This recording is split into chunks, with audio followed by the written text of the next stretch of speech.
Ito, ayan. Medyo malaki na rin dito guys. Oh, kitang-kita na. Alam nyo ba guys, ang hitsura nito nung bagong bili ko ay napakaganda ng kulay ni Blue Jelly Beans. Oh. Pulang-pula yung kanyang tip guys. So nabasa nga pala to nung umulan dahil napakalakas ng hangin. Ayan. Medyo pa siya, oh, hindi pa siya natuyo. Basang-basa pa dito, ayan. Oh. So tingnan natin yung mga mga pinag-cuttings ko dito. Meron akong mga kinatings dito, ayan. Ito yung puno. So meron na siyang maliit na baby na lumabas. Dito din, meron na ding baby sa ilalim. Oh, ayan, nakita ninyo. So ito yung mga pinugot ko dyan. Wala pa siyang roots. So itusok na natin kasi nag-dry naman. Ayan, dry na yung mga pinagputulan ko. Ayan, wala pa rin siyang roots. So ganito yung hitsura niya kapag hindi mo siya itusok agad. Nag-curve yung kanyang stem. Ayan, so itusok na natin. Ito wala na siyang itong pinutulan ko dito, wala na siyang dahon, pero okay naman yung stem niya, pero wala pa siyang baby sa stem. So ayan yung dito. Ayan, eto meron na siyang mga baby sa stem. Oh, ayan oh. Ito dito, merong isa doon sa pinaka baba, meron na din siyang isa. So ayan yung kanyang hitsura ngayon guys. So kapag sobrang stress pa to guys, mas lalo pa siyang pumupula. So hindi siguro siya masyadong na-stress dito. Mga bagong cuttings kasi to na tinusok ko dito. Ayan. Tapos ito si Supreme. Ganito yung kulay niya guys. Oh. Kapag winter. Yan, 'di ba? Maganda yung kulay niya guys. Meron siyang ayan, farina. Pag summer ang kulay niya ay green. Tapos meron pa ring farina. So si Supreme meron siyang farina. Ayan, kung nakita ninyo yung hinawakan ko, ayan oh. Natanggal yung kanyang farina. Tapos ang tinusok ko dito na mga bumuka na siya. So ayan, ganyan yung hitsura niya ngayon. Tingnan natin pagdating ng summer. Siguro na yan, makapal na yan. Yan, ganito yung niya. Para mayroon tayong reference pagdating ng summer. Ayan, pwede nating ipagtabi kung ano yung kanilang kaibahan pagdating ng summer. So sa winter time, ganito muna sila. Ayan. So dito naman sa baba, ayan, ang ganda ni Darly Sunshine dito. Ang ganda ng kulay, 'di ba? Si Darly Sunshine. Tapos ito, ayan, gumagapang pa rin siya ng gumagapang. Parami pa rin siya ng parami guys. Nakailang ulit na ako ditong nagtanggal ng ganito. So ito naman ay kukuha na naman ako dito. Ilagay ko uli sa mga arrangement ko. Meron din dito. Ayan oh. Gumagapang. So dito ko muna nilagay ang aking sino nga to? Si Haworthia. Ayan. Medyo nagka-damage na siya dito banda. Meron na siyang mga frostbite dito. Ayan. So, ayan, hindi ko pa rin naitanim hanggang ngayon. Tapos, ito nga pala si Robra. Mas makulay na siya ngayon guys, kaysa nung pinakita ko sa inyo. Ayan, nung mga siguro, buwan na. Ayan, lampas buwan na. Ayan, mayroon ng init. Ayan, makulimlim kasi ngayon guys, tapos paminsan-minsan lumalabas yung sunlight.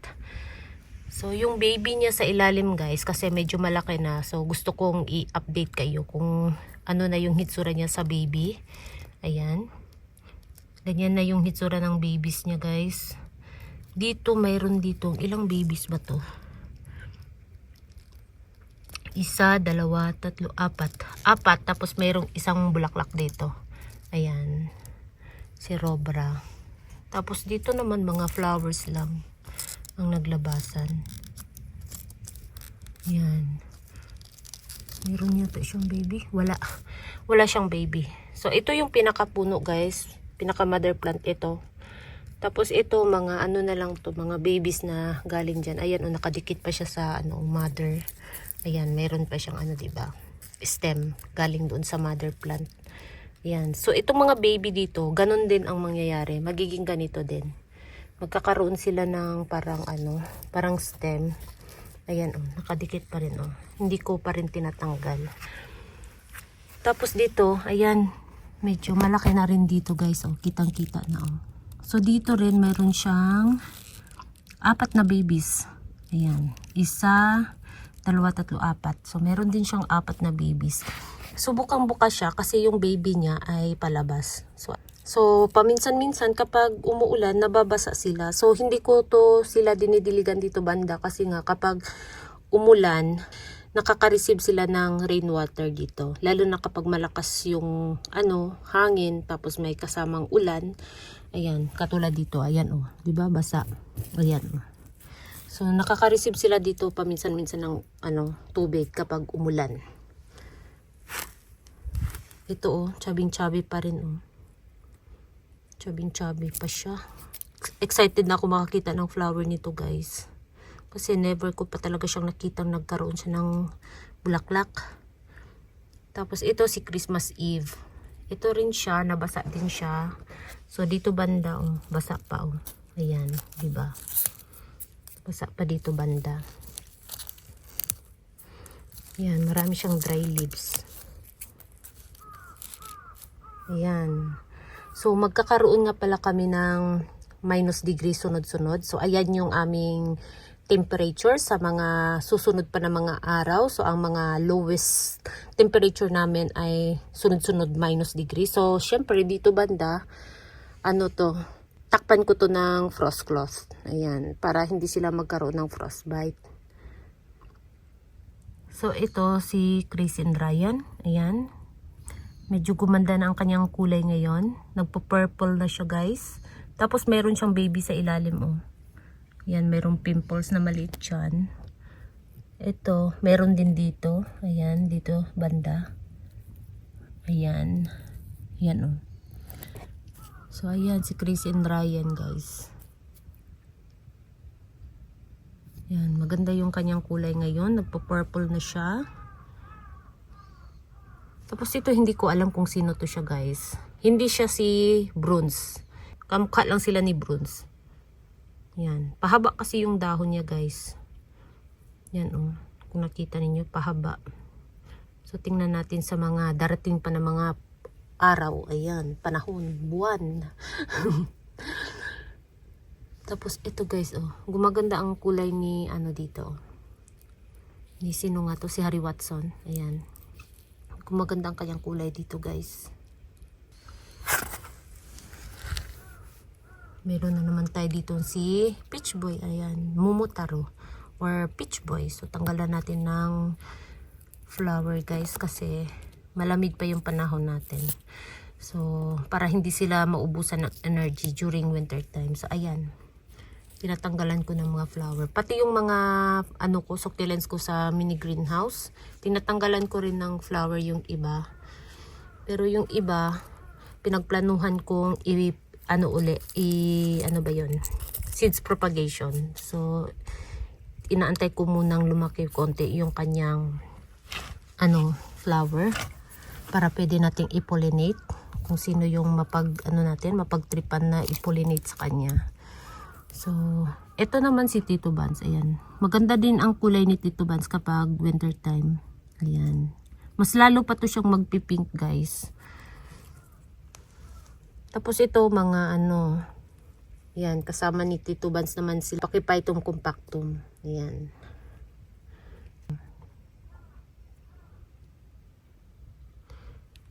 Ayan.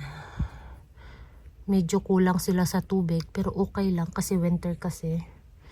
Hindi sila pwedeng galante sa tubig kasi magkaka-frostbite sila.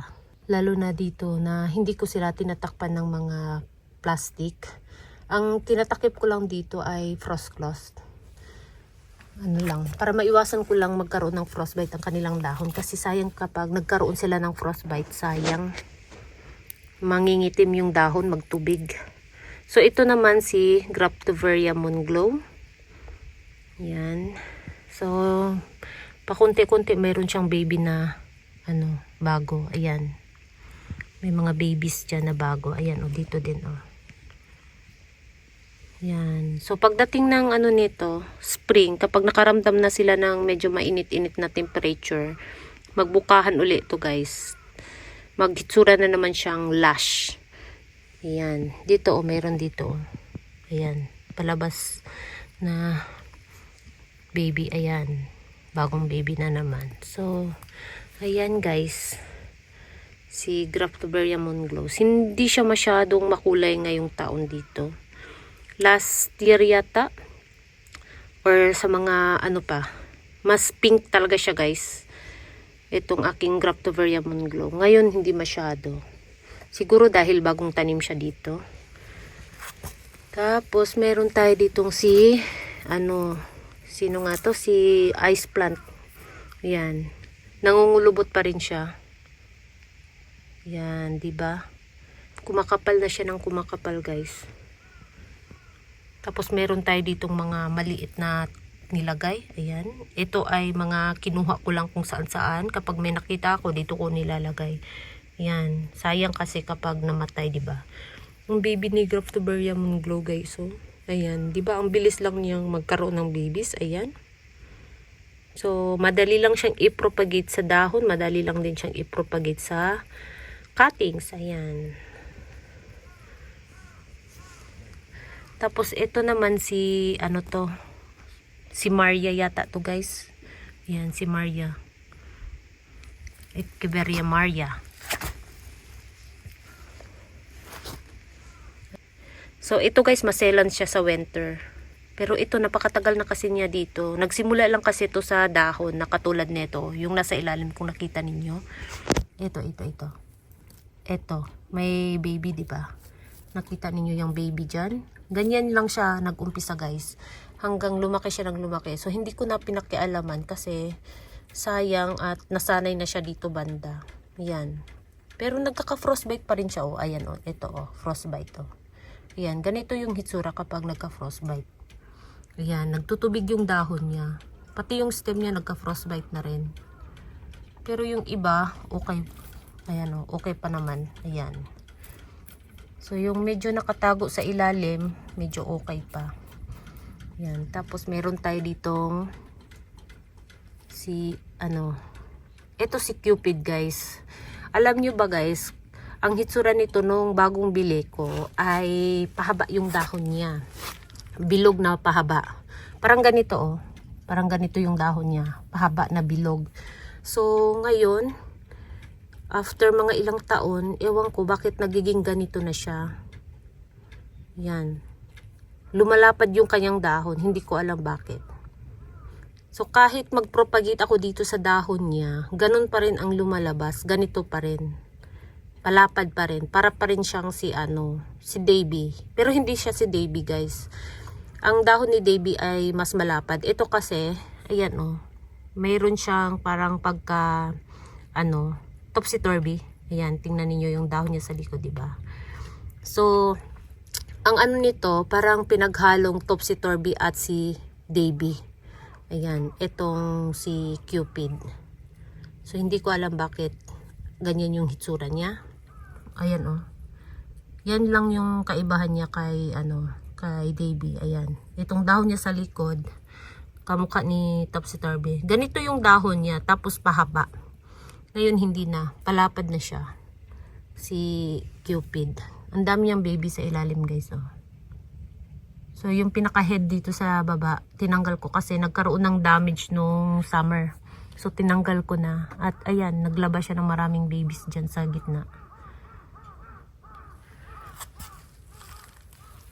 Tapos, ito naman si Fan Queen.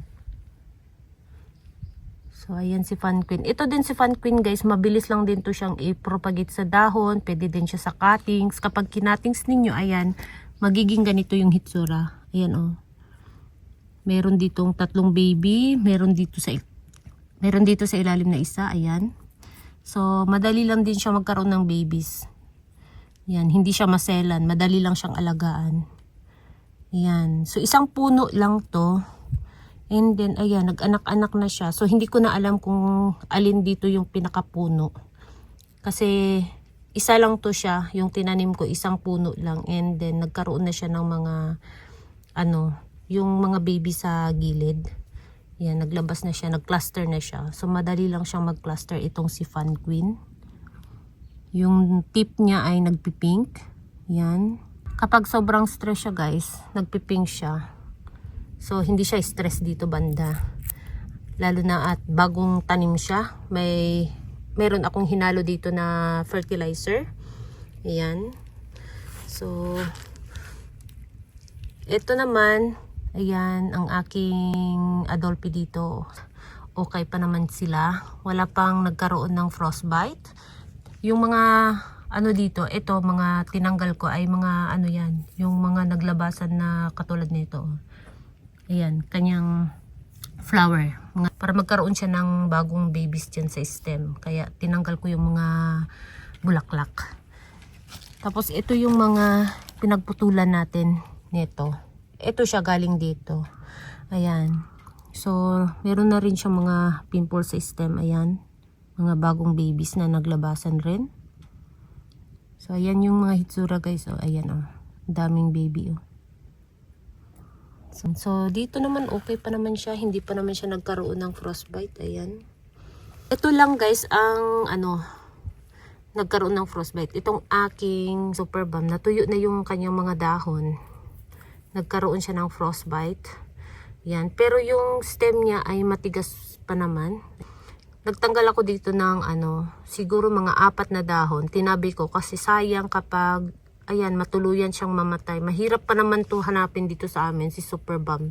Napaka-common na succulents niya guys, pero ang hirap niyang hanapin dito sa amin. Ayan, so nagtabi ako ng 4 na dahon, yung hindi nagkaroon ng frostbite. Yun yung mga, ngayon, pinropagate ko. So sana, lahat nung dahon na kinuha ko dito ay mag-success. Ayan. So, ito mga Leticia. Ito na yung mga Marcos na pinutulan ko ng heads. Oh. Yan. Medyo malaki na yung mga babies niya. Diba? Ang cute ng babies guys, no? Sobrang cute. Cutie-cutie. Yan. Medyo malaki na yung baby niya guys. Si Marcos. Tapos, ito si Ronyoni Eye.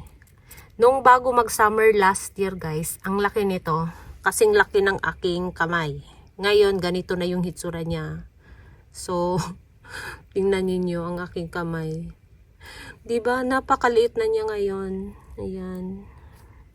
So, ito yung pinakapuno. Ayan oh. Napakataba ng stem, diba? So, ito yung pinakapuno. So, ito na lang yung natira guys sa kanyang rosette. Ayan. Napakaliit. So, tingnan natin hanggang sa summer kung ba to? Lumaki pa ba siya? Ayan. Bigla siyang lumiit eh. So, ayan guys, yung ating latest dito. So far, so good naman. Maliban na lang dito kay Super Balm. Ayan. So, kapag meron akong makitang Super Balm, syempre, bibili ako uli. Mura lang naman siya. Kaya lang, mahirap lang siyang hanapin. Itong aking Super Balm. So, ayan guys, yung ating latest dito. Ayan. So, mamayang hapon ay takpan ko ng frost cloth para hindi sila magkaroon ng frostbite dahil sunod-sunod yung aming -degree. So, yun lang guys. Thank you so much for watching and please don't forget to subscribe and like to my channel. Sa hindi pa nakapag-subscribe, please subscribe my channel at i-click nyo na rin ang bell button para ma-update kayo pag nag-upload ako ng bagong video. Ayan. Thank you so much for watching. See you in my next video. Bye-bye!